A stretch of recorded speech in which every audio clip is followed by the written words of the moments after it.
poquito de tiempo también para poder hacer un coloquio, porque solo los monólogos me parece que no son suficientes. Como decía muy bien José Antonio Moreno, estamos viviendo una época difícil, una época muy poco satisfactoria desde el punto de vista de los intereses de la mayoría de las poblaciones y, por lo tanto, muchos de nosotros y de nosotras lo que nos planteamos inmediatamente es decir, bueno, ¿y qué podemos hacer? Y entonces se plantea el tema de las alternativas, que parece que después de muchos años de crisis está haciendo surgir el interés, está planteando interés a muchos lugares, a muchos grupos, a muchas personas. ¿Qué podemos hacer para resolver este problema? Es a lo que le voy a dedicar mi exposición para ver cómo nosotros nos planteamos un poco este tema. Para no decepcionarles más adelante, quiero decirles desde el principio que yo no voy a plantear absolutamente ninguna alternativa. Lo que yo voy a hacer es un intento de reflexión de cómo podemos avanzar hacia una sociedad diferente, pero sin dar de ninguna manera una receta, que es lo que a veces parece que buscamos. Nosotros creemos que no es tanto esto lo que se tiene que buscar, sino reflexionar de otra forma. Cuando digo nosotros, estoy hablando porque lo que yo voy a decir responde esencialmente a un proceso de reflexión que hacemos en un grupo de trabajo que tenemos en Barcelona, que le llamamos, como ha dicho Moreno, el Seminario de Economía Crítica Taifa, que hemos pasado pues, bastante tiempo reflexionando un poco sobre este tema de las alternativas. Y vengo a transmitirles un poco lo que decimos y por eso utilizo el plural, aunque por supuesto asumo que todos los errores son míos. Entonces, me referiré sobre todo a este planteamiento y este planteamiento está colgado en una web, la del Seminario Taifa, como pone aquí abajo, que ustedes pueden consultar de una forma más amplia. En el poco tiempo que tenemos esta tarde no se puede tratar con detalle todo esto. Ustedes pueden mirar en la web el informe número 9. Yo les he traído alguno para que lo vean. Nosotros hemos hecho estos informes, este informe concretamente, que ustedes lo tienen en la web, pueden descargarlo de allí. Y si alguien quiere, ahora es la sección publicitaria, tengo 4 copias en papel que hay que pagar, valen 5 euros cada uno. Pero solo tengo 4, porque solo las traigo para enseñar. Y el resto de las personas que tengan interés, pues por favor, descuélguenlo ustedes desde la web que les acabo de señalar. Vamos entonces a hablar de reflexionando sobre alternativas. Pero antes de esto yo quisiera hacer como una pequeña introducción, en el sentido de que es importante tener en cuenta que para hablar de economía, y especialmente diría yo de economía crítica, es importante precisar desde dónde nos situamos. No es verdad que existe una cosa como la economía. Las sociedades no son monolíticas, como todos sabemos. En las sociedades hay grupos, hay clases sociales. Y, por lo tanto, hablar de que existe una economía es algo que nos parece que lleva a engaño. No existe la roja, no existe, visto que en la colección de libros hay uno que habla críticamente de lo que es la marca España. Yo creo que se está intentando deliberadamente hacer ver que las sociedades son como un club de fútbol que tenemos que ganar. Los países tienen una marca España. Bueno, yo creo que esto no refleja en absoluto la realidad y que, por lo tanto, antes de explicitar nada más, conviene explicitar desde dónde nos situamos. Y yo diría que nosotros, cuando hablamos de esta reflexión sobre las alternativas, estamos hablando desde la óptica de la mayoría de la población, de las clases populares, incluyendo en las clases populares a las clases medias. A veces, cuando se habla de clases populares, parece que solamente se habla de los trabajadores de base. Creo que ya es hora que nos demos cuenta que clases populares somos todos aquellos que nos ganamos la vida con nuestro trabajo. Y desde esa óptica nosotros hacemos una serie de planteamientos acerca del tema de las alternativas, que no cabe la menor duda que desde otra óptica, por ejemplo, la óptica del Gobierno o la óptica de los grandes poderes económicos, pues será diferente. Todos sabemos que parece que la única solución, entre muchas comillas, que nos proponen es ser cada vez más competitivos. Bueno, es una visión desde una óptica determinada. Nosotros vamos a plantear otra visión, y explicitamos, y queremos hacerlo muy preciso, que hablamos desde la óptica del bienestar de la mayoría de la población, entendiendo por tal las clases populares. Y desde esta óptica es donde hacemos nuestro proceso, nuestro pequeño proceso de reflexión, también muy modestamente, como se ha señalado también antes, y también más bien en el intento de sugerir una serie de aspectos de comentario y de reflexión que de proporcionar ninguna receta. Es necesario partir a estas alturas de que el capitalismo es un sistema fracasado. Muchas veces cuando se habla del sistema del socialismo real se dice, pero aquello fracasó. Es verdad que fracasó y no hay ninguna razón para negarlo, aquello fracasó. Pero el sistema capitalista fracasa igual. Lo que pasa es que no lo percibimos así porque hay otros intereses, como les decía. Y entonces el capitalismo ha fracasado socialmente, totalmente además. Cuando resulta que de 7.000 millones de habitantes que puede haber en este mundo, solamente 1.500 millones parece que podemos vivir medianamente y que el resto son gentes dejadas a su albur y a sus posibilidades mínimas, pues esto es un fracaso social rotundo y creo que en esta audiencia no hace falta abundar mucho en este tema. Tampoco hace falta abundar mucho en el aspecto de que el capitalismo es un sistema sociológicamente no solo fracasado, sino enormemente agresivo. Es decir, lo que nos está pasando en el entorno de la naturaleza respecto a nuestro tratamiento de la naturaleza es un fracaso rotundo que nos estamos cargando todos aquellos aspectos importantes que son la base de nuestra vida, no nos podemos olvidar. Y a la vez tenemos que mencionar que cada vez más el capitalismo está destruyendo lo poco que queda de democracia. Además, en este país no hemos tenido nunca una democracia muy potente. La democracia desde la transición es una construcción bastante débil y estamos asistiendo ahora, y yo creo que merece la pena mencionarlo, estamos asistiendo a importantes intentos, no solo en el Estado español, sino también en la Unión Europea, de debilitar esta democracia, de hacernos creer que las situaciones son demasiado complicadas, que esto es mejor que lo resuelvan los expertos y cada vez es más legítimo, parece que es casi hasta bueno, hacer que los expertos hagan las recomendaciones de lo que hay que hacer. No seré yo la que diga que los expertos no servimos para nada, para algo tendríamos que servir si algo hemos aprendido, pero los expertos tendremos que producir informes absolutamente al servicio de los que tienen que tomar las decisiones políticas y las decisiones sociales. Y en este momento se está asistiendo, insisto, particularmente en el Estado español, al intento de que los expertos ocupen cada vez más lugares y sean marginados más los políticos.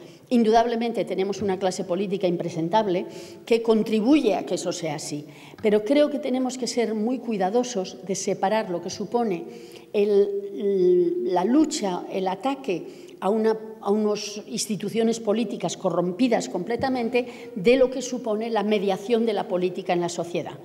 Creo que necesitamos defender la mediación de la política con mucho ímpetu y con mucha fuerza, aunque eso suponga que tengamos que ser críticos de los políticos que existen. Supongo que es bastante clara la diferencia entre las dos cosas, pero tengamos cuidado. Fíjense que para las pensiones se justifican diciendo que hay un comité de expertos. Se ha nombrado ya otro comité de expertos para la reforma fiscal que se quiere hacer a principios de 2014, que es de temer lo que va a salir de ahí. Pero no solamente eso, sino que cada vez hay más grupos privados que están decidiendo por nosotros. FAES tiene que ser no sé qué, FEDEA tiene que hacer no sé qué, el comité de empresarios dice que hay que hacer no sé qué, con la argumentación de que esta sociedad es demasiado compleja. Bueno, si es demasiado compleja, pues hay que buscar maneras de descomplejizar. No es tan difícil, pero creo que tenemos que ser muy conscientes de que no pueden ser nunca los expertos los que tomen las decisiones sociales y las decisiones de política. Y en todos estos sentidos, el capitalismo es un sistema fracasado. Por lo tanto, no queda más remedio que decirlo claramente. Si pensamos en términos de una sociedad alternativa, tiene que ser una sociedad no capitalista. Tenemos que ser anticapitalistas. Ya sé que ese nombre no le gusta a todo el mundo, pero realmente el capitalismo con rostro humano que buscan algunas personas de buena voluntad realmente es imposible. Y esto se ha demostrado claramente. Cuando el capitalismo del rostro humano funcionó parcialmente, no nos hagamos ilusiones sobre el pasado, del año 1945 al año 1975, digamos, del siglo pasado, bueno, parecía que en los países centrales las clases sociales populares iban avanzando en sus condiciones materiales, solo en sus condiciones materiales, pero iban avanzando. Es evidente que ese avance se rompió con la crisis de 1970 y la ruptura de 1970 no fue ajena a que el capitalismo no estaba dispuesto a permitir que siguiera ese avance. Desde entonces, me parece que no hace falta argumentar mucho el percibir que vamos de derrota en derrota y que estamos donde estamos ahora, pero que realmente no se puede pensar en ese capitalismo de rostro humano que a todos nos gustaría que existiese, pero que la experiencia histórica muestra claramente que no está dispuesto, los que dominan el capitalismo no están dispuestos a percibir. Tenemos entonces que empezar por una crítica clara del capitalismo y la opción por un anticapitalismo militante, diría yo. Creo que tenemos que empezar también a reivindicar las palabras. Hay muchos eufemismos y creo que hay que empezar a hablar otra vez de cosas como militancia, como justicia, que parecen un poco antiguas, pero que al final reflejan lo que es esencial de la mejora de nuestra sociedad. Entonces, muchas veces se nos dice que no se puede criticar al capitalismo si no tenemos una alternativa. No hay ninguna razón para que eso sea así. Podemos perfectamente decir muchas cosas que no nos gustan del capitalismo sin que tengamos otra alternativa a mano. La alternativa ya se irá construyendo, ya iremos viendo qué se puede hacer, pero no es preciso tener antes una alternativa para poder decir muchas de las cosas que están pasando no nos gustan. Y tampoco es demasiado útil el pensar en una alternativa con pequeñitos cambios. A todos nosotros, los que vivimos decentemente, no me atrevo a decir bien, pero los que vivimos decentemente, tenemos miedo al cambio. ¿Por qué? Pues porque tenemos cosas que perder, pequeñitas, pocas, pero podemos perder cosas. Y entonces nos gustaría más que la alternativa, una sociedad diferente, viniera de la mano de pequeñas modificaciones. Una pequeñita reforma fiscal, un poco de reforma laboral, la reducción de unas pocas horas o minutos de la jornada de trabajo, una política, una participación democrática un poco más participativa, en chiquitito. Bueno, esto no nos vale tampoco. Esto no nos vale porque realmente el capitalismo que estamos viviendo ahora no va a resolverse los problemas que plantea a partir de estos pequeños cambios. Creo que necesitamos percibir que el desastre que supone el capitalismo y que Moreno ha explicado, me ha parecido que muy bien, pues requiere una transformación a fondo, requiere una transformación completa del sistema y que eso significa cambiar, sustituir los intereses minoritarios por los intereses mayoritarios. Esto que los jóvenes estadounidenses han dicho lo del 99% y lo del 1%, ¿no? No es que sea exactamente 1% y 99%, pero no cabe la menor duda de que necesitamos transformaciones que afecten muy sustancialmente, no suavemente, no con pequeñitos cambios, muy sustancialmente a la mayoría de la población. Y eso, como les decía antes, requiere un sistema social alternativo. No podemos ponerle parches a este sistema, necesitamos cambiar este sistema radicalmente. Para la reflexión en este tema existe una cierta confusión a veces, y es la palabra alternativas. Alternativas puede querer decir distintas formas de hacer las cosas. Y entonces muchas veces confundimos distintas formas de hacer las cosas con una sociedad alternativa. Yo querría explicitar que yo me voy a referir toda la tarde a una sociedad alternativa, no a instrumentos de cambio. No sé si me explico, pero es importante darnos cuenta que no estoy hablando de decir vamos a hacer una reforma fiscal o vamos a hacer una reforma financiera o vamos a hacer una reforma laboral. Voy a estar hablando de cómo podemos caminar hacia una sociedad radicalmente distinta y no confundirnos con expresiones perfectamente legítimas, que a veces se dice hay alternativas, pero son alternativas de instrumentos, son alternativas de medios. Por ejemplo, una reforma fiscal es un tema importantísimo en una sociedad, pero no lleva a una sociedad alternativa, es un instrumento para mejorar una distribución de la renta o puede serlo.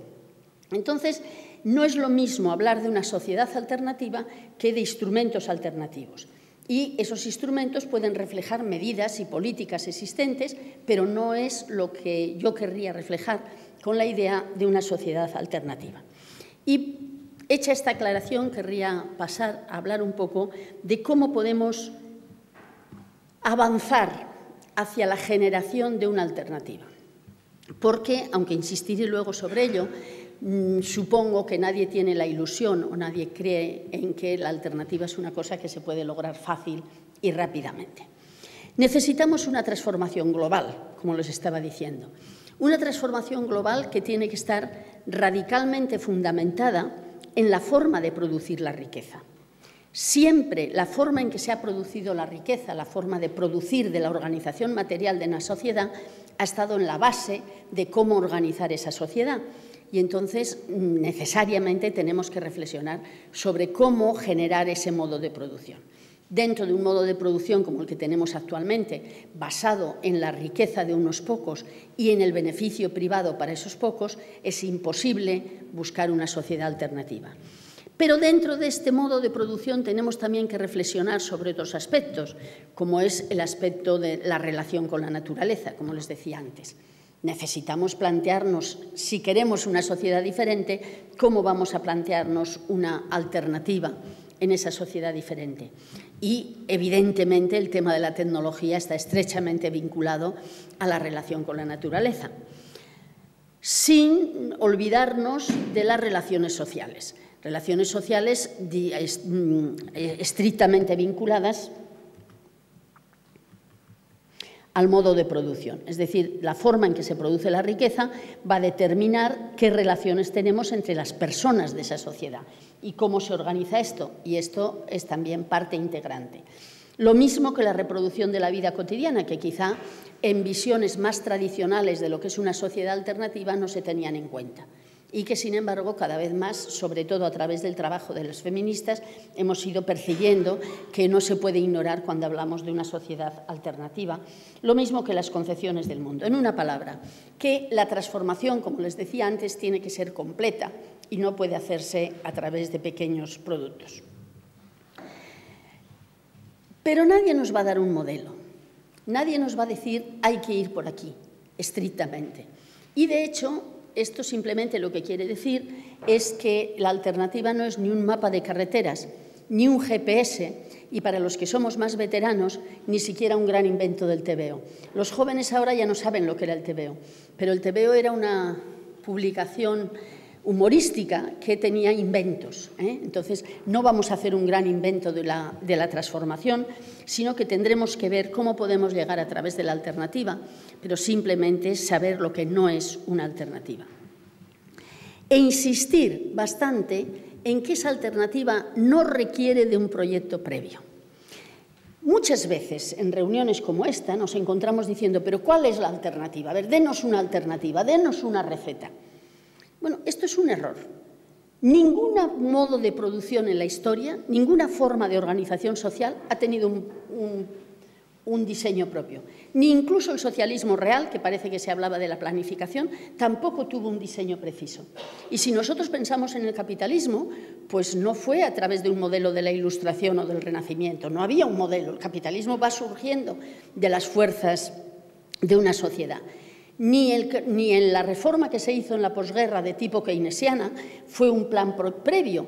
Keynes escribió después del New Deal, que es el cambio de política económica en Estados Unidos. Es decir, que realmente es una misconcepción, es un error pensar que necesitamos tener un proyecto y entonces seguir ese proyecto. Personalmente creo que uno de los problemas de la Unión Soviética fue ese tipo de proyecto muy osificado, muy rígido, que llevaba a una forma de organización social que luego fracasó con algunos empujes desde fuera. Es decir, que esta necesidad que nosotros nos han inducido a pensar que tenemos que tener un esquema no es necesaria, ni siquiera conveniente, yo creo. Les voy a contar una pequeña anécdota de una persona que no es que yo la valore excesivamente, pero por ser conocida y por ser interesante. El año 1980-81, Cuando UCD estaba en el poder, el Partido Socialista hacía crítica del sistema de política económica de UCD. Y entonces, claro, desde las filas de UCD les dijeron a los socialistas, ¿cuál es su alternativa? Y el señor Solchaga contestó, deme usted el poder, que yo tendré una alternativa. Bueno, yo creo que es evidente que tenía una alternativa. Nos puede gustar más o menos, pero tenía una alternativa. Entonces, el problema de alternativas no es ese diseño en el que muchas veces nos congelan y nos dejan impotentes. Es como si no tenemos alternativa, no podemos hacer nada. No, realmente la vida social es demasiado rica para caber en una de esas alternativas y es mucho más importante tener una visión de, o sea, la sociedad es algo que va andando. Esta diapositiva, que corresponde a una imagen de lo que fue la Revolución Rusa de 1917, pues evidentemente tampoco había un diseño entonces, sino que se construye desde la actividad y los deseos y luchas de la sociedad. Y alternativas hay enormes. Nosotros, en ese trabajo que hemos hecho reflexionando sobre las alternativas, hemos intentado explorar un poco algunas alternativas que históricamente han existido como tales. Y la verdad es que es un trabajo que no se acaba. Hay alternativas múltiples. En esta publicación que les digo, que espero que algunos de ustedes tengan la curiosidad de mirar, nosotros hemos recogido pequeños resúmenes de los utópicos clásicos que hemos llamado, que son gentes que empiezan en Aristóteles ya haciendo proyectos de sociedades alternativas, que ninguna de ellas se ha llevado a cabo, pero que todas ellas conjuntamente pueden dar ideas sobre hacia dónde podemos o queremos caminar. Y hay modelos recientes, muchísimos modelos, que ustedes ven aquí, son recogidos algunos, pero que hay muchísimos más. No son solamente estos, sino hay muchísimos más. Y tenemos experiencias históricas, unas fracasadas, otras sin fracasar, otras que tienen una naturaleza que todavía no sabemos cuál es.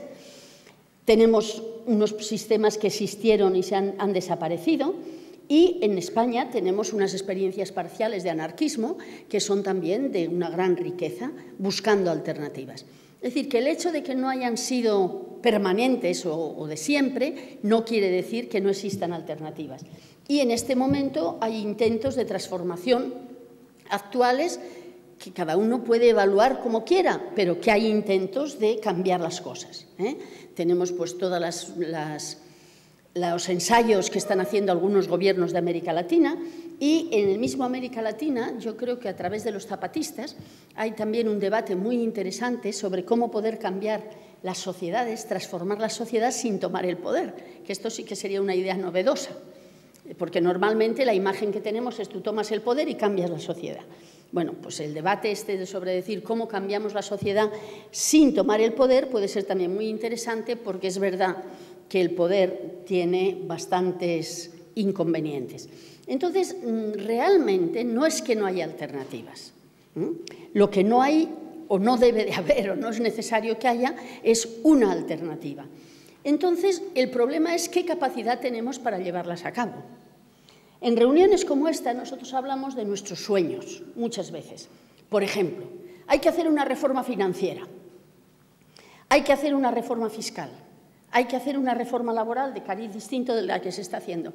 Supongo que todos estaríamos de acuerdo en decir estas reformas se tienen que hacer. Bueno, ¿y qué? ¿Qué capacidad tenemos para hacerlas? Yo a veces lo contrasto, un poco irónicamente, me van a permitir que lo aclare, pero lo contrasto con decir, bueno, vamos a hacer la regulación financiera mundial, además, nada de solamente del Estado español o de Europa, la regulación financiera mundial. Y entonces entra un señor por allí, que es el conserje, y dije, oiga, que son las 9:30, se tienen que ir. Y entonces todos muy disciplinadamente nos vamos. Si no tenemos poder ni capacidad, siquiera para hacer que nuestros locales sigan nuestras necesidades, ¿cómo demonios vamos a soñar en hacer la reforma financiera? No sé si me explico. Lo que estoy intentando decir es que muchas veces queremos una alternativa sobre lo que hay que hacer a nivel, ya no ni siquiera macroeconómico, sino a nivel global. Y resulta que no tenemos ningún poder a nuestro alcance. No tenemos ninguna capacidad de cambio, que es una mejor expresión que poder a nuestro alcance. Por lo tanto, yo creo que necesitamos pensar más en términos de decir, ¿qué podemos hacer aquí y ahora? Soñemos, perfecto, queramos tener un horizonte de transformación, de acuerdo, pero la reflexión creemos nosotros que sería mucho más importante el que viéramos qué podemos hacer a nivel inmediato. Creemos que la alternativa es el propio proceso de lucha y de transformación. Es decir, es un proceso y que no importa que no tengamos ese GPS que nos dice por dónde tenemos que ir, sino que esa alternativa se tiene que ir construyendo en la vida cotidiana, en la lucha de una sociedad diferente, en una variedad de conceptos y en una variedad de prismas que tienen que responder un poco a la variedad de intereses que hay en una sociedad, que no sea una cosa rígida. En otras épocas, si tú querías pensar en transformar una sociedad, parece que lo necesario era pues, seguir la línea del secretario general. El secretario general de lo que sea, de A, B, C o D, pero un secretario general. Bueno, creo que ahora, afortunadamente, los jóvenes no siguen así a los secretarios generales y nos parece que es beneficioso, que es el propio proceso de transformación el que ya está construyendo un mundo diferente. Al reino de los cielos no vamos a llegar. Es decir, a una sociedad ideal, yo creo que no vamos a llegar nunca. A una sociedad mejor que la de ahora sí que tenemos que intentar llegar, porque si no sería un desastre. Pero el proceso de construir esa sociedad y de construirla en nosotros tiene que ser verdaderamente lo que nosotros podemos considerar que es ya caminar hacia la alternativa. Estamos trabajando hacia esa alternativa. Y es el proceso mismo de lucha por la transformación lo que está integrado dialécticamente con la alternativa. Si nosotros luchamos más, la alternativa es más potente. Y entonces, bueno, perdonen, pero todo esto es un poco la introducción para quitar de nuestras cabezas la idea de que necesitamos una alternativa precisa, compacta, cerrada, antes de empezar a avanzar hacia la transformación de la sociedad en la que vivimos. Cuando nos planteamos cómo avanzar, cómo participar en este proceso de transformación, nosotros creemos que hay que tener en cuenta tres elementos principales. En primer lugar, ¿quiénes van a ser los sujetos del cambio? ¿Qué instrumentos tenemos para la transformación? Que es lo que yo les decía antes, que son, si quieren, instrumentos alternativos, pero que no es la alternativa. ¿Qué medios de política económica, qué medios de presión social tenemos para esos instrumentos? Y, a través de esos procesos, avanzar hacia estas sociedades que creemos que tienen que ser sociedades en que las personas puedan vivir desarrollándose según toda la capacidad del ser humano para una vida plenamente satisfactoria y digna, en sociedades construidas con su plena participación. Es decir, no necesitamos dictadores ilustrados, ni siquiera necesitamos dictadores benevolentes. Necesitamos participar en el diseño y en la actuación y en el trabajo de nuestra propia vida. Los sujetos de cambio pueden ser de distintas facetas. A través de una reflexión, de la conciencia, de una práctica, se van autodiseñando, digamos, unos sujetos de cambio, que pueden ser en función del territorio, en función del género, en función de la cultura, de la sociedad. En el pasado se consideraba que el sujeto principal del cambio tenía que ser la clase obrera, la lucha entre los desposeedores y los desposeídos. Bueno, sin ninguna duda, esa lucha tiene que ser primordial en cualquier proceso de transformación. No podemos considerar ningún proceso de transformación sin que los trabajadores, de todos los niveles, vuelvo otra vez a insistir, no pensemos en que los trabajadores son solo los peones o los trabajadores de la limpieza. Precisamente estos días en Madrid no son los que puedan ser más populares, pero están haciendo una lucha, ¿no?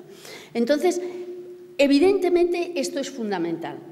Pero en las sociedades actuales nosotros creemos que además, y perdonen que subraye y que insista en lo de además, indudablemente la lucha de todos los trabajadores es esencial, pero hay que ampliarla al conjunto de los desposeídos, porque el sistema capitalista que vivimos es tan inteligente y tan dinámico que ha aprendido a explotarnos no solo como trabajadores, sino también como consumidores, también como personas que organizamos una familia, que organizamos una forma de vivir y, por lo tanto, las luchas, los sujetos de la lucha, no solamente tienen que estar en función del trabajo, sino que pueden estar en función de otras muchas cosas. Hemos visto que hay la lucha por el agua, la lucha por los cuidados, la lucha por el bienestar social. Es decir, todas estas personas y todos estos colectivos, sobre todo, podemos ser agentes de lucha. ¿Los instrumentos de transformación? Pues todos. Todas aquellas herramientas que sirvan para la actuación en la dirección que queramos. Es decir, lo que pasa es que son instrumentos que no deberían de estar en contradicción con la sociedad que soñamos. Es decir, no podemos, si soñamos, como veremos luego, en una sociedad que no esté jerarquizada, no podemos soñar en unos instrumentos de lucha que requieran la jerarquización. No es cuestión de que ahora vamos a luchar con 17 canales de mando desde arriba hacia abajo o de abajo hacia arriba. Esto sería un instrumento completamente divorciado de lo que sería una forma de vivir, una forma de avanzar en ese proceso. Por lo tanto, creemos que ahí hace falta que los instrumentos vayan acordes con los criterios que mencionaré después, que parecen más adecuados para este proceso. Y hay instrumentos más potentes e instrumentos menos potentes. Por ejemplo, la ocupación de viviendas es un instrumento mucho más potente, pues qué sé yo, que el consumo responsable, o por lo menos más activo, más inmediato. O la ocupación de fábricas, que no se está dando, pero que se podría dar, y que nosotros muchas veces ni la consideramos. Pues sería un instrumento más importante, por ejemplo, que el mejorar un poco la distribución de alimentos. No quiere decir que los segundos no sean necesarios o no sean útiles, pero hay que reconocer que hay unos instrumentos más potentes y otros instrumentos más débiles y que unos tienen una potencia de transformación y otros tienen una menor potencia de transformación. Y las opciones de cada uno pues dependen de muchísimas cosas en la vida y en la organización de los colectivos. Y es los procesos de transformación es simplemente que los sujetos históricos pongan en marcha los instrumentos que tienen para transformar esa realidad. Es decir, idealmente, nosotros creemos que no tiene por qué haber una visión unitaria. Cuando yo era joven, que hace mucho ya, pero bueno, todavía estoy viva aquí, pues la idea era un poco de que teníamos que estar unidos para hacer algo. Nunca se llegaba, pero la idea era esta. Y me temo que todavía hoy, en muchas fuerzas, la idea es esta, tenemos que estar unidos primero para hacer algo después. Incluso en algunas audiencias hasta hablan de que todo el mundo tiene que unirse. Bueno, eso quiere decir que nunca haremos nada. Entonces, nos parece que en los procesos de cambio puede ser mucho más interesante plantearse la idea de trabajar en la diversidad, en una dirección común. Es decir, que no tenemos que tener el diseño, como si estoy repitiendo constantemente, un diseño único, sino que puede haber una multitud de diseños y avanzar en esos distintos procesos, como veremos en un segundo. Y para eso tenemos que tener en cuenta cómo está cambiando la sociedad. Todos nosotros sabemos que la sociedad está cambiando a una velocidad increíble. Los que ya somos bastante maduros, pues nos damos cuenta de que de hace 25 años ahora todo ha cambiado a tal velocidad y de tal forma que difícilmente podemos reconocer muchas cosas. Los jóvenes no os dais tanta cuenta, pero ya os daréis, y realmente está cambiando a toda rapidez. Y eso lo tenemos que tener en cuenta. Y la segunda cosa que tenemos que tener en cuenta, que he hecho antes pequeña mención, es que de lo que tenemos que empezar es a recuperar nuestra posibilidad de incidir. Nosotros le podemos decir al señor Rajoy, queremos A, B, C y D. Y el señor Rajoy dice, muy bien, lo siguiente. Puede ser el señor Rajoy, puede ser cualquier otro señor. Lo que quiero decir es que no tenemos posibilidad de incidir. Nos hemos encontrado, por ejemplo, con 1.600.000 firmas para el tema de los desahucios. No ha pasado nada. 1.600.000 firmas, adelante. Incluso las votaciones cada 4 años, pues sí, marcan una mayoría parlamentaria o no, pero nada más. Y después es la estructura de los partidos, que es muy ajena a la ciudadanía, la que realmente va a determinar qué transformaciones se pueden hacer allí. Entonces, o reforzamos nuestro poder desde abajo, o como les decía antes, de poco vale que digamos hay que hacer cuando no tenemos ningún poder de incidir. Y teniendo en cuenta estas dos cosas, nosotros pensamos que hay que empezar a pensar, bueno, empezar no, porque ya se está pensando, de que tenemos que pensar de otra forma en cómo organizarnos políticamente y socialmente. Los partidos políticos y los sindicatos en la historia han sido extremadamente importantes, nadie va a negar su importancia, pero corresponden a etapas de la sociedad que ya han transcurrido y tenemos que tomar de ellas todo lo de bueno que han tenido, toda la responsabilidad que han tenido, pero en las condiciones actuales, siendo suave, diría que nos sirven más bien de poco. Tenemos que aparecer, están creándose, están saliendo. El M15 y otros muchos movimientos son espacios de autonomía nuevos, formas nuevas de organizarse y en esta especie de diversidad que les decía antes. Los movimientos sociales no responden a los criterios de los partidos tradicionales y de los sindicatos tradicionales.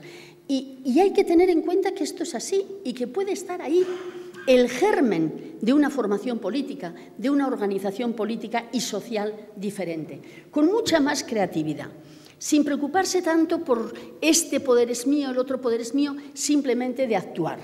Y volveré al final a decirlo, pero ya me anticipo a decir que yo creo que estamos viviendo una época de gran efervescencia social, donde realmente hay el germen, las pequeñísimas raíces.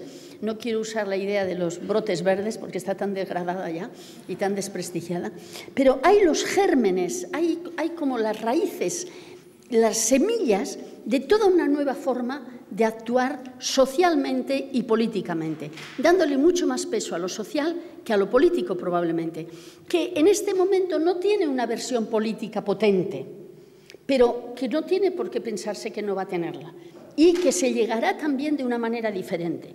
Yo siempre digo que me da pena ser mayor porque creo que los jóvenes tienen un territorio apasionante por delante, porque tienen que inventar nuevas formas de hacer política, nuevas formas de construir la sociedad, y que eso es inevitable y se está dando ya. No es que estamos hablando del futuro. Hay montones y montones, como nunca ha habido, creo yo, de pequeños grupos de gente que está intentando hacer otras cosas. Y esto es una parte importante que no podemos ignorar. Entonces, teniendo en cuenta todo eso, las líneas generales, podemos intentar diseñar algunas líneas generales para cómo actuar. Y en esas líneas generales, además, son obvias. Es verdad que son muy generales, pero nos pueden guiar. Es una forma de brújula un poco, ¿no? De que lo primero que hay que pensar es que la sociedad no se puede regir por la búsqueda del beneficio privado. Ustedes saben bien que nos están hablando de la teoría del goteo, de la economía del goteo. Cuando nos dicen que si los ricos, muy ricos, están contentos, van a invertir. Y de esa inversión se generarán los puestos de trabajo y el bienestar para los que estamos debajo. Bueno, como retórica no está mal, pero también sabemos perfectamente que eso no se cumple. Y, por lo tanto, tenemos que pensar que esa búsqueda del beneficio privado por unos pocos es la que nos ha llevado a la situación tan degradada que tenemos ahora. Por lo tanto, el objetivo no puede ser ese beneficio, sino hay que buscar el bienestar de la sociedad. Y, como les decía antes, las estrategias tienen que ser participativas, democráticas, abiertas, plurales y además igualitarias. Y creo que tenemos que empezar a reivindicar cierto tipo de lenguaje, en el sentido de que ahora no se habla de justicia. ¿Han oído ustedes hablar mucho de justicia? Normalmente a máximo hablamos de equidad, pero justicia ya es una palabra antigua, queda fea. Hablamos de crecimiento, hablamos de competitividad, hablamos de austeridad. Bueno, pues hay que empezar a decir, no queremos una sociedad cuyo objetivo fundamental sea ser competitiva, porque esa sociedad competitiva no nos lleva a ninguna parte para una sociedad armónica y para una sociedad social, y para una sociedad justa. Entonces, tenemos que empezar, perdonadme, pero yo diría ser un poquito más agresivos. Parece que los que queremos otra sociedad estamos un poco a la defensiva, porque enseguida nos dicen, eso es utópico. Bueno, no hay nada más utópico que un capitalismo que crea que va a dar buen resultado. Eso sí que es utópico. Entonces, verdaderamente ¿Esto es utópico? Vamos a ver si realmente es utópico o no es utópico. Entonces, nosotros creemos que una forma de caminar en ese proceso social que les señalaba antes hacia la alternativa es de forma que cada grupo social trabaje en su propio proyecto. No nos hace falta esa unidad previa. ¿Que unos son ecologistas? Pues que sigan en el ecologismo. ¿Que otros son feministas? Pues que sigan con el feminismo. ¿Que otros son sindicalistas? Pues que sigan. De forma que, si todos tienen como objetivo final, y ahora mismo hablaré un poco más de esto, llegar a una sociedad diferente, ya se encontrarán en el camino, ya nos encontraremos en el camino trabajando en red, trabajando conjuntamente, pero sin hacer un punto clave de esta imagen de tenemos que tener una alternativa y trabajar todos al unísono. Lo importante es que cada colectivo, las personas solas pintamos poco, puede haber héroes, pero no son lo más importante, sino que cada uno funcione, de forma que entonces llegaríamos a que la mayoría de la sociedad verdaderamente visualice otra sociedad y esté de acuerdo.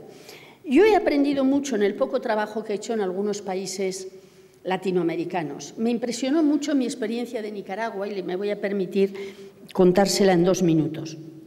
El año 1979, como todos sabemos, los sandinistas tomaron el poder frente a una dictadura brutal. Hubo un entusiasmo mundial enorme por el triunfo de los sandinistas. Y los sandinistas tenían además el respaldo de su propio pueblo, que estaban hartos, absolutamente hartos de Somoza, y lucharon con sus élites. Bueno, pero ¿qué pasaba? Que en el fondo eran esas élites las que querían otra sociedad. En el mejor de los sentidos, pero eran ellos los que querían esa sociedad. Era el Frente Sandinista, los dirigentes del Frente Sandinista.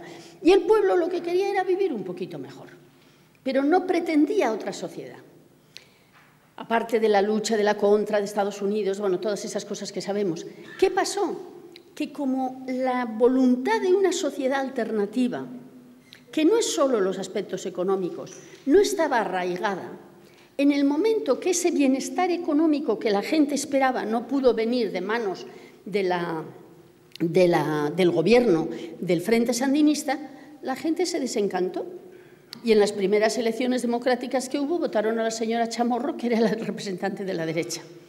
Es decir, que todo un esfuerzo que unas élites de muy buena voluntad puedan hacer por transformar una sociedad, en el fondo no se consolida, y de hecho no se ha consolidado en ningún sitio, en ninguno de los países, si no es toda la gente, o una inmensa mayoría, la que está detrás de esto. Y es hacia ahí hacia donde debemos de caminar.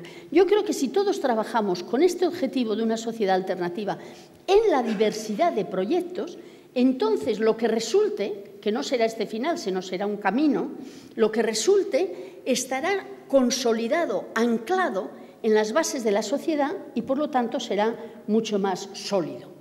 Es decir, en este nuevo planteamiento hay que crear formas de actuar firmes, pero también flexibles. Hay que cambiar la forma de hacer política. Y estas instituciones políticas que han existido hasta ahora, pues ya no serán el centro. Ya sé que a mucha gente puede no gustarle, porque ha habido mucho esfuerzo en muchos partidos y muchos sindicatos, pero es que es ir contra la historia. Y, por lo tanto, tenemos que trabajar juntamente con la historia. Necesitamos transformar completamente y va a ser muy difícil, pero hay que pensar que sea posible. De todas formas, no cabe la menor duda de que algunas ideas generales tenemos que tener. Es verdad que puede haber proyectos pues, muy extraños, qué sé yo, la derecha francesa pues tiene su proyecto, la aurora, ¿cómo se llama? La aurora dorada de Grecia tiene su proyecto, el Tea Party tiene su proyecto. Claro, no podemos colaborar en este tipo de proyectos, pero lo que nosotros planteamos aquí es ciertas pautas, solo ciertas pautas, para el debate entre los diversos grupos sociales, para que las distintas actividades en esa diversidad se dirijan en una orientación común, cada uno a su manera. y a nosotros nos parece que podemos diseñar unas cuantas de estas orientaciones comunes, pero que no son exclusivas, que pueden ser modificadas, alteradas por distintos grupos sociales si se reúnen para debatir lo que quieren hacer conjuntamente. Y para nosotros, los aspectos que son muy importantes serían los que recogemos aquí. Un régimen de producción comunitario, ahora desarrollaré brevemente cada cosa, que el sistema de propiedad propuesto sea colectivo, un sistema de distribución equitativo, una gestión del poder horizontal y un sistema de valores que vaya en esa dirección. Es decir, si queremos un sistema justo que no explote ni a las personas ni al medio ambiente, ni a la naturaleza, ni derroche los recursos, tiene que ser un sistema de propiedad que busque el bienestar de la comunidad y no, como les decía antes, el bienestar de unas personas específicas. Que sea más importante la validez de lo que vamos a producir que el valor que tenga para obtener beneficios. Nos podemos encontrar con empresas fantásticas de producción de televisiones de plasma, mientras hay gente que no tiene para vivir. Entonces, habría que planificar también por dónde ir. Hay que ir hacia la desmercantilización de la naturaleza. Ustedes están viendo que ya dentro de nada vamos a respirar pagando. Ya tenemos que pagar prácticamente por todo. Bueno, hay que desmercantilizar el máximo de bienes comunes. Y, como les decía antes, pensar que la justicia puede ser más importante que el crecimiento o que la eficacia o que la eficiencia. Es decir, un régimen de producción que no busque el beneficio privado. Y para que ese régimen de producción sea posible, no puede haber propiedad privada de los recursos productivos. Creo que tenemos que ser claros. La propiedad privada de los recursos de producción, por supuesto, no de los niveles de consumo normal, ni de los cepillos de dientes de las personas, no es compatible con una sociedad alternativa. Por lo tanto, hace falta un control social de los recursos y de las infraestructuras para la reproducción de la sociedad. Esto puede tomar muy diversas formas. Puede haber empresas públicas, puede haber empresas municipales, puede haber cooperativas, puede haber iniciativas comunales. Todo esto se tendrá que inventar, actualizar y reinventar. Pero lo que es importante es pensar que no puede existir que unos señores decidan, unos poquitos señores, porque en el capitalismo no es importante solamente la explotación material, es que hay una capa social mínima que toma todas las decisiones económicas de un país. ¿Qué van a producir? ¿Cómo van a producir? ¿Quién va a producir? Y realmente, mientras esto sea así, es imposible tener una sociedad ni justa ni equitativa. Y hay que pensar que hay que organizar cómo generar bienes públicos, sanidad, educación, infraestructuras, energía, agua. Todo esto se tiene que planificar. No podemos estar al albur de unos señores que decidan invertir o no en la mejora del aprovisionamiento de agua. O no podemos estar al albur de unos señores que decidan que de momento van a haber unos medios de producción energética no renovable, si es rentable y si no es rentable, no. Si verdaderamente tuviéramos nuestras cabezas un poco libres de todo el peso social en el que nos movemos, nos daríamos cuenta que es absurdo lo que estamos planteando. Entonces, los bienes públicos tienen que ser a través de decisiones sociales. Y pensamos que sería necesario plantear que nadie en una sociedad como la española, donde hay medios de producción suficientes, que nadie tenga que carecer de las necesidades básicas. ¿Cómo? Con interrogantes. ¿Sirve la renta básica? ¿Sirve algún otro sistema? Será a debatir. Pero cualquier persona, por el hecho de nacer, tiene que tener el derecho a la sobrevivencia y a la vida digna, por lo menos. Y creo que hay un elemento en el que podemos empezar a actuar ya, que es decir, no podemos tolerar la pobreza. Ustedes habrán observado, como yo, que está de moda contar pobres. Cáritas cuenta pobres. Tenemos un 21% de pobres. Y luego no sé qué otra institución también cuenta pobres. No es el 21, es el 19. Y la otra institución dice, soy el 23%. Bueno, quizás sea necesario, no lo discutiré, pero ese no es el problema. Una sociedad como la nuestra, lo que no podría es tolerar que haya ningún pobre. Es decir, gente que no tenga las necesidades cubiertas. Porque no nos engañemos, en nuestro país ahora los pobres no tienen las necesidades cubiertas. No es que tienen una vida modesta, no. Es que carecen de lo más necesario para vivir. Y hay muchísima información sobre esto en la que no me puedo entretener porque me parece que me voy a pasar del tiempo. La gestión del poder tiene que ser horizontal. Es decir, los proyectos que hemos señalado antes con las flechitas estas tienen que ser de abajo arriba. Vengo diciendo toda la tarde que no necesitamos ningún profeta iluminado que nos diga lo que hay que hacer.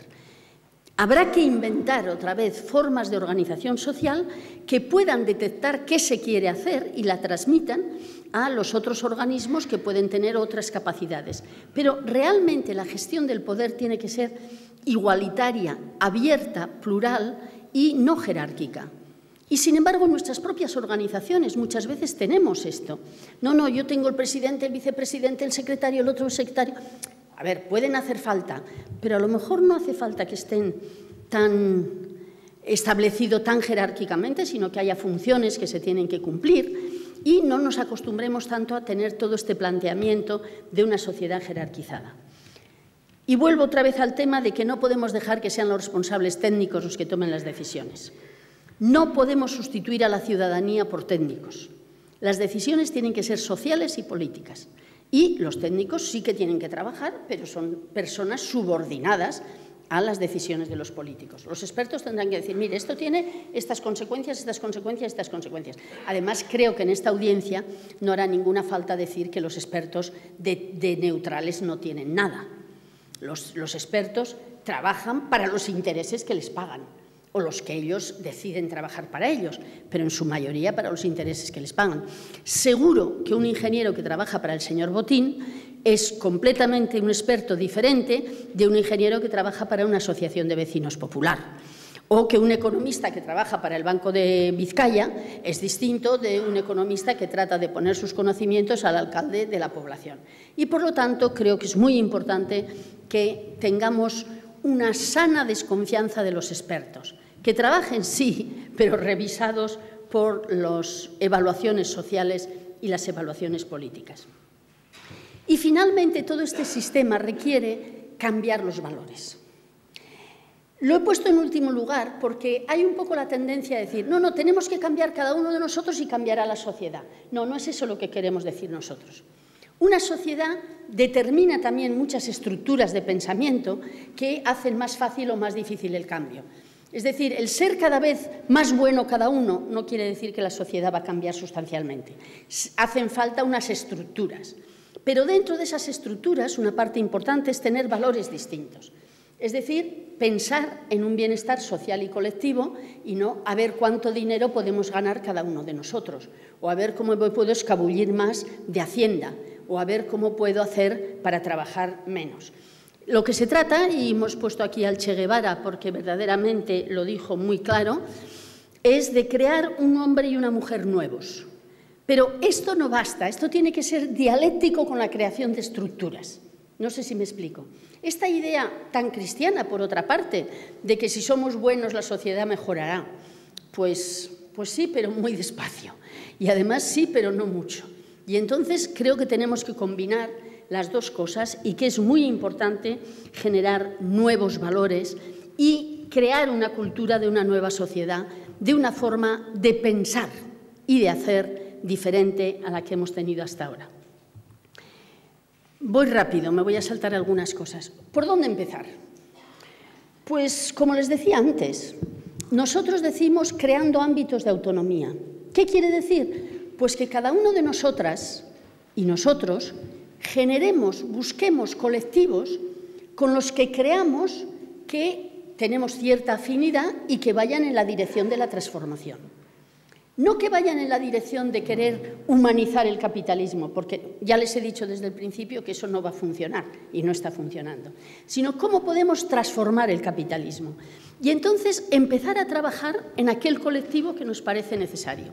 Y a eso nosotros le hemos llamado crear ámbitos de autonomía, es decir, no esperar. Esto es un ámbito de autonomía. Economistas sin Fronteras es un ámbito de autonomía y está trabajando y está empezando y ojalá crezca. En el sentido de decir, bueno, nosotros tenemos una tarea y en esa tarea vamos a ir avanzando y luego nos pondremos de acuerdo con otros ámbitos y nos pondremos de acuerdo con otra gente que quiere lo mismo en otro sitio, trabajando en red, y así iremos avanzando de abajo hacia arriba. Y eso quiere decir que será largo. Esta imagen de que el cambio tiene que ser rápido es una quimera. Si llevamos siglos de capitalismo, no vamos a cambiar en 2 meses. Cuando la gente dice, por ejemplo, es que el M15 fue un fracaso. No. Lo que pasa es que nadie puede esperar en su sano juicio que el M15 vaya a suponer una transformación social. Pero el M15 sí que está, en parte por lo menos, en la base de muchas iniciativas muy positivas que se han organizado en muchos sitios. Es un proyecto a largo plazo. O sea, no es algo que va a cambiar ni en 2 años, quizá ni siquiera en 2 décadas, pero en el que tenemos que empezar a trabajar ya.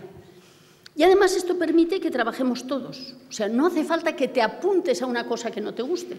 Apúntate a una cosa que te parezca que tiene capacidad transformadora y trabaja desde ahí, siempre con las antenas abiertas de cómo puedes colaborar con otros para ir avanzando en bloque y para ir avanzando cada vez más.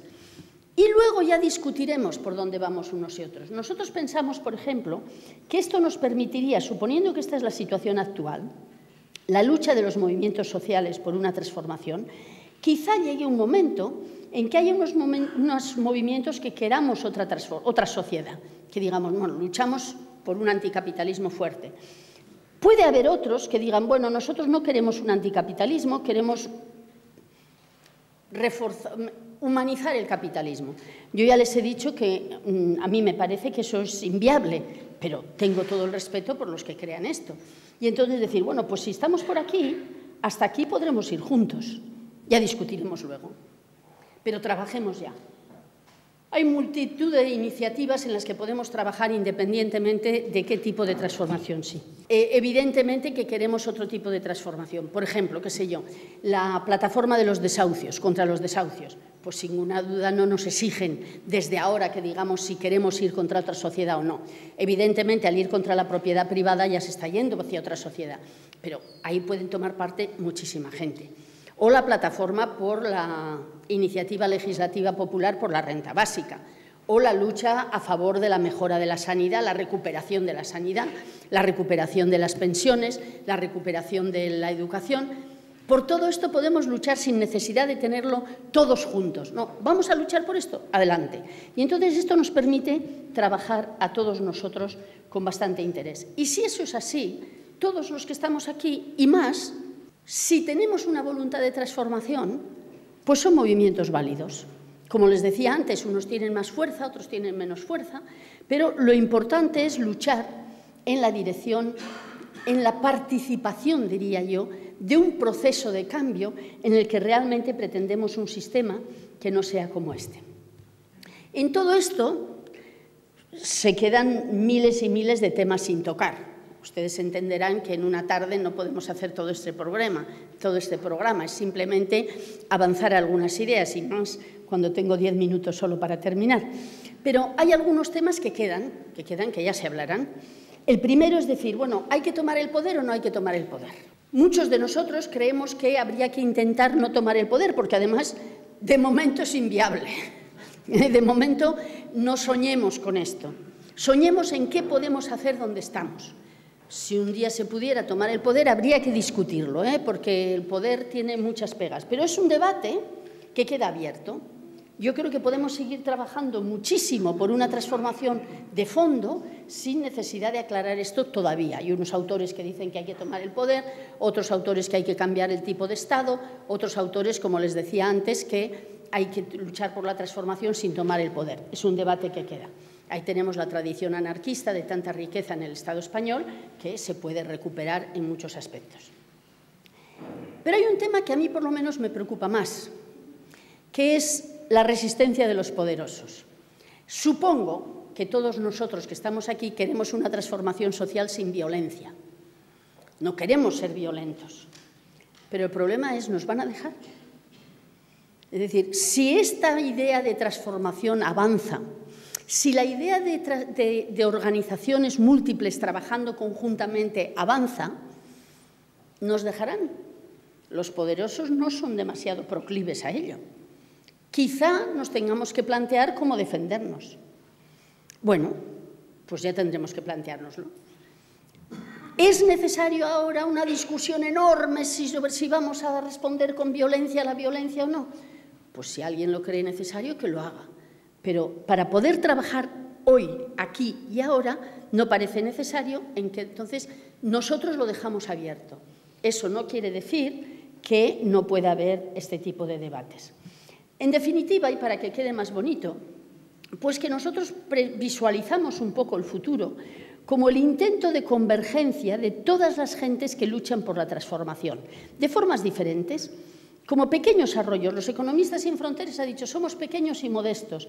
Bueno, a ver quién levanta la mano que no sea pequeño y modesto en los movimientos sociales aquí hoy, ¿no? O sea, que realmente yo creo que es una unión de muchas debilidades pequeñas, pero que si tenemos claro que queremos transformar la sociedad, todos juntos, yo sueño un poco, quizá podamos construir esta gran ola que genere verdaderamente una sociedad alternativa.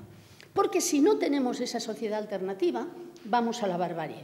Y de hecho el testimonio es de que estamos yendo a sociedades cada vez mucho peores. Es decir, o cambiamos, la palabra socialismo ha sido tan desprestigiada que da un poco de vergüenza ponerla así, pero no podemos citar a una persona cambiándole la palabra. Y Rosa de Luxemburgo cita socialismo, barbarie. Creo que estamos en un momento que estamos asistiendo a la barbarie ya. Ustedes piensen en Lampedusa. ¿Eso no es barbarie? O piensen en las navajas que han puesto en los alambres. O piensen en los niños que tienen hambre en este país. ¿Eso no es barbarie? Entonces, o cambiamos o vamos o estamos ya viviendo parcialmente en la barbarie. Y para acabar un poco con una nota más optimista, pues supongo que no hace falta que sepan mucho catalán para entender lo que pone.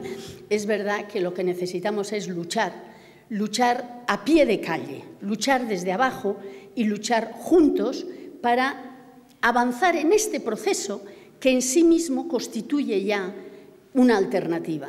¿Ya llegaremos al reino de los cielos o no llegaremos? Pero la forma de llegar es ya esa alternativa. Trabajando por ello es ya esa alternativa. Y yo querría acabar con una nota de optimismo. Yo creo que existen muchísimas iniciativas en esa dirección, pequeñitas, modestas, que puede ser que se ignoren o se debiliten o desaparezcan. Pero si tenemos cuidado de trabajar todos en esta línea, creo que podremos participar de un trabajo absolutamente necesario para avanzar hacia esa alternativa.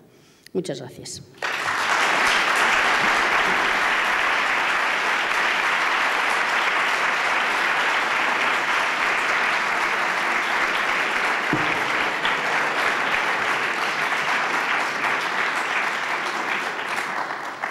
Bueno, la exposición me ha parecido brillante y además los esquemas sencillos pero muy gráficos y muy bien planteados en general.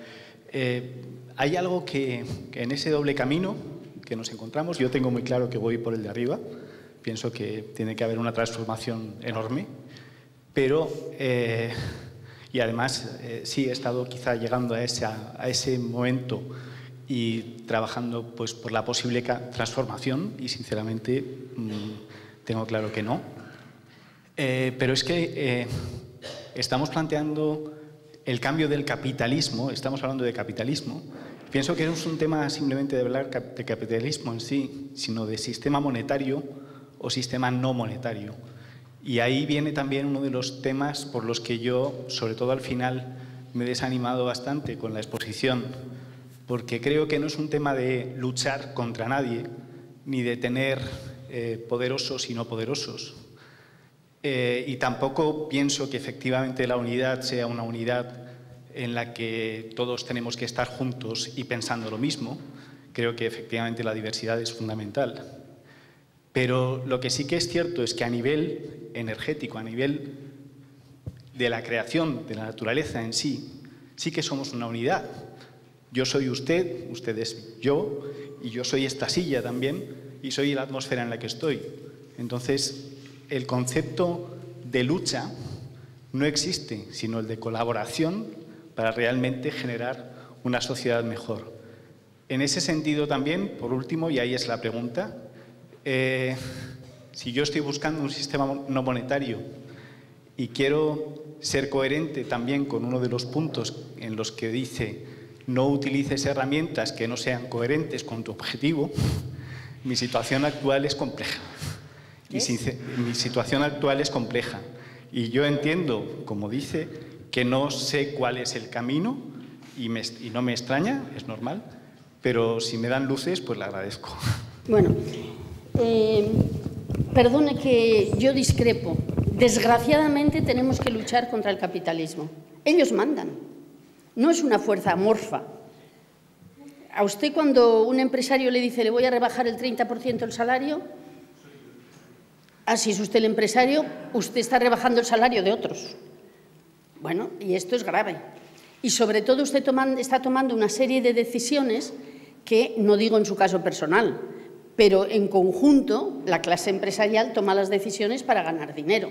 No toma pensando si lo que está haciendo es mejor o peor. Entonces, el no luchar contra nadie es un desideratum, pero yo creo que vivimos una sociedad anclada en el conflicto, absolutamente anclada en el conflicto. Lo tiene usted en las calles de Madrid en este momento. Y lo tenemos, bueno, es desgraciadamente, pero es que es la naturaleza del sistema que vivimos. Entonces yo le digo, claro, podemos pensar en un sistema monetario o no monetario. Yo la cuestión del dinero, la verdad es que depende de cómo se use. Personalmente no creo que haga falta no tener dinero. Otra cosa es no tener capital, pero ahí entraríamos en otra disquisición que a lo mejor no tenemos tiempo. Usted dice, no concepto de lucha, sino de colaboración. Sería ideal, pero no veo yo que el Banco Santander ni el BBVA están dando créditos a aquellas actividades que se sirvan para la gente. Ni veo que Iberdrola a lo mejor está tomando decisiones que son las que van a mejorar la cuestión de la energía. O me preocupa muchísimo, por lo menos a mí, que se esté reprivatizando el agua. Claro, entonces, somos una sociedad de conflicto. ¿Que idealmente tendríamos que ir a una sociedad de colaboración? Ojalá. Y lo que yo estoy diciendo es, avancemos en lo que podemos y avancemos como podemos, con una brújula que nos diga hacia dónde ir. Pero el conflicto, me temo que en el capitalismo es inevitable. En la historia de la humanidad es inevitable, no solamente en el capitalismo, pero en el capitalismo se está reforzando mucho más. Pregúnteles a los inmigrantes, o pregúntales a los trabajadores que están sometidos a un ERE, o pregúnteles a las amas de casa que no tienen salario ni lo han tenido nunca, o a la gente que está dependiendo de la ley de dependencia. Es decir, si miramos alrededor, la sociedad en la que vivimos, por no mencionar corrupciones y otras cosas, la sociedad que vivimos está llena de conflicto. ¿Que sería ideal que no hubiera? Sí, pero hay. Y entonces yo creo que lo que nosotros pensamos, por lo menos, es cómo cambiamos esta sociedad hacia una sociedad en la que haya mucho menos conflicto o no haya conflicto, pero ahí hay que llegar. Y para llegar ahí, desde donde estamos ahora, pues hay que empezar donde estamos. Y ahí el conflicto existe. Y me temo yo, además, que en el momento que verdaderamente fuésemos muy potentes o mucho más potentes de lo que somos ahora, como les decía antes, igual no nos dejan. Igual no nos dejan. Hay ejemplos bastante claros de que en la historia, cuando un país parecía que iba a cambiar su sistema social, pues ha habido reacciones muy fuertes de los poderes fácticos. Pensemos en la Segunda República Española, pensemos en el Chile de Allende, pensemos en otros países donde quieren cambiar y tampoco les dejan. Entonces, yo no comparto su visión de la sociedad sin conflicto real. Otra cosa es que queramos ir a una sociedad con menos conflictos. Gracias, muchas gracias también por la exposición y enhorabuena por la claridad. Yo simplemente quería pedirle, aunque no sé si ha formado parte del análisis en algún momento, una reflexión sobre el papel de los medios de comunicación en estos procesos, también en la línea de la relación entre los movimientos sociales con estos medios para llegar a esos objetivos, pues partiendo de esa máxima de no utilizar tampoco herramientas incoherentes que muchas veces, según qué medios lo pueden ser. Gracias. El papel de los medios de comunicación, bueno, no podemos entrar en todos los detalles y este es uno de los que nosotros no hemos tocado, pero yo diría que en este momento los medios de comunicación son empresas y los periodistas son empleados. Y lo mismo que un empleado no puede ir y decirle al jefe, mire, yo no quiero hacer esto, voy a hacer lo otro, los periodistas tampoco. No estoy exonerándoles de su responsabilidad, pero la asalarización que supone el ser periodista hoy, que además son la mayoría de ellos, excepto muy poquitos, trabajadores en precario, pues no les permite a muchos de ellos hacer lo que quisieran. Son las grandes empresas las que marcan lo que hay que poner y lo que hay que decir. Y entonces, una forma de luchar contra esos medios de comunicación es la miriada, la cantidad de publicaciones que hay alternativas. Allí hay un mostrador lleno de publicaciones alternativas y seguro que hay otras muchísimas en todas las esquinas. Entonces, lo que tenemos que hacer es seguir potenciando esto. Los medios de comunicación, yo creo que mientras sean empresas para ganar dinero, como son ahora, pues seguirán haciendo lo que hasta ahora. Y los periodistas que trabajen para ellos, insisto, pueden tener una responsabilidad personal, pero no tan grande, porque si no, no comen. Cuidado, no estoy diciendo que tienen que escribir, pero es que no pueden escribir de otras cosas. Y entonces, a ver, aquí sí que tenemos otro conflicto entre la responsabilidad personal, pero el medio de comunicación masivo verdaderamente no es nada más que una empresa. Y piense que esas empresas, todas, las que son medios de comunicación importantes, o son públicas, en cuyo caso es el gobierno el que dicta lo que pasa, y los gobiernos no son neutros en la comunicación.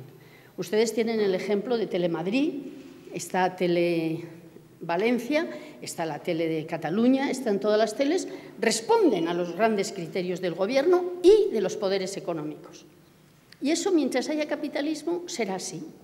Lo que pasa es que hay también, afortunadamente, muchísimas publicaciones alternativas que es a las que tendríamos que ir y es las que tenemos que potenciar.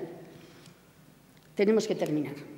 Lo siento mucho, seguiríamos hablando mucho rato, pero otra vez. Muchas gracias. Muchas gracias, Mire. Bueno.